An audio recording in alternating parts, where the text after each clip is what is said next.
Welcome to Synth University. Hello, and welcome to another video. Today we're going to be making a really cool analog sound found on one of Radiohead's most famous songs, Everything in Its Right Place.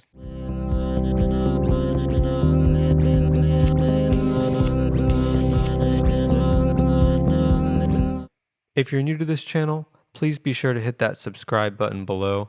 I really appreciate it. And if you like the sound that we're going to be making today, you can actually find a cover songs synth pack full of other sounds that I've programmed on this channel linked in the description below. With all of the sounds that I make here, everything that we're going to be using is included in Logic Pro or MainStage. So if you have Logic or MainStage, you have everything that you need to make this sound.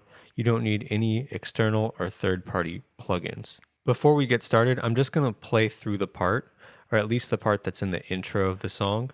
And at the end of the video, I'll give a tutorial on how to play it. So here we go.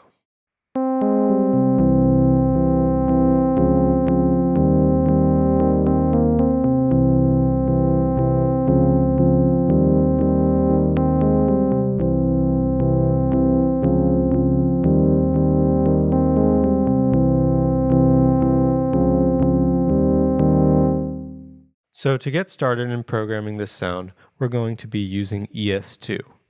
I've got a few plugins pulled up, but I'm going to turn those off. And we're going to open up ES2, which is a software synth found in Logic. And we're going to recall the default,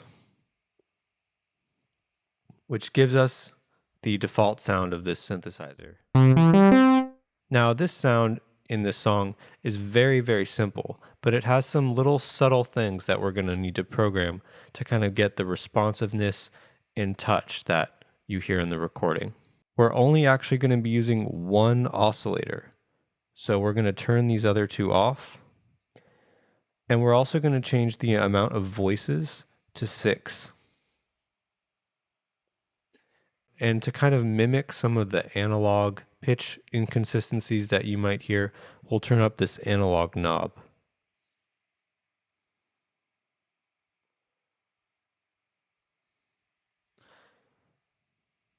The next thing we're going to do is adjust the filter.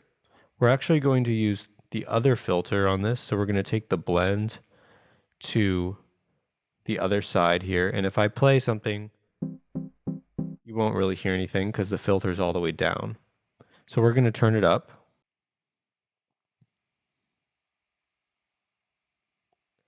And then we're going to adjust the type of filter to 24 dB fat. We're going to turn up the resonance as well. And the drive. So now we have this sound. The next thing we're going to adjust is the amount that the filter envelope is hitting. And we're only going to turn this up a little bit. And in addition, this module here is for keyboard tracking. Keyboard tracking basically makes it so that the higher you go, the more the filter opens up. And we're going to turn this up as well. Next, let's adjust the envelope. So in the filter envelope, we're going to take the attack to 0. We're going to take the delay down quite a bit. So this is where that clickiness is coming from. We're going to take the sustain down and the release up quite a bit.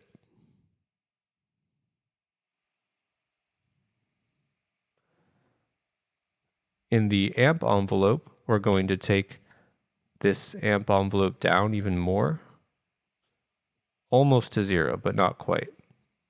The decay is going to come up.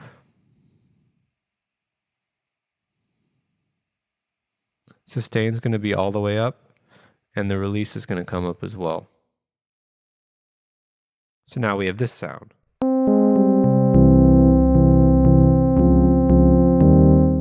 We're very close. If you listen closely in the recording, you can hear that the synth sound has this kind of pulsating quality to it. And we're going to create that by having the LFO control the filter very slightly. So we're going to go over here and we're going to change this pitch 1, 2, 3 to cutoff 2, which is the filter we're using. We're going to take this to off, and then we're going to literally drag this up to 0.02. So it's so small. And then we're going to take the rate down to 0.4. So very, very minor. We're almost there. The other thing we're going to do is add a stereo effect. This can be found in the spread plugin, which is found in imaging. And all we're going to do is we're just going to drag this low frequency up. And now you can hear the sound is spread more across the stereo field.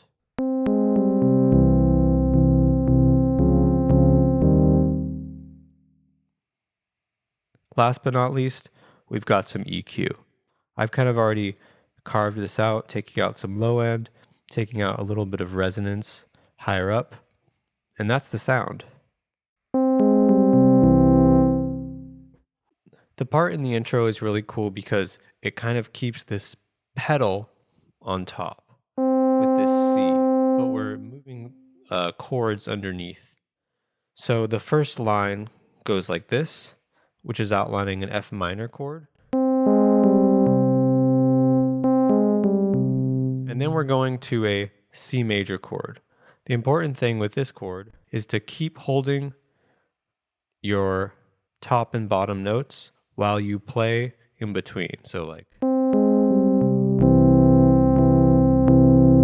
and then we're going to do the same thing with the next chord, D flat, major 7. And then the same thing with an E flat 6, I guess you could call it. And then the first turnaround, you're going to go.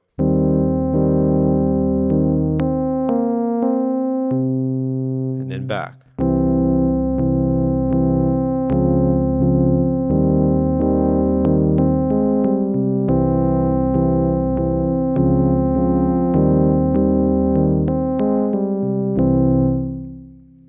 As the song goes on, you'll hear the chords change. You'll hear the kind of filter change a little bit in the sound. And all these things can be adjusted, I would say, mainly by using this envelope amount, this keyboard tracking amount, and perhaps moving around these filter settings. But yeah, a super quick, simple analog sound that I think can be used in a lot of contexts. If you like this video, please be sure to hit that subscribe button. I really appreciate it. And also, feel free to check out that synth pack that I've linked in the description below. Thanks for watching. Thanks for watching Synth University.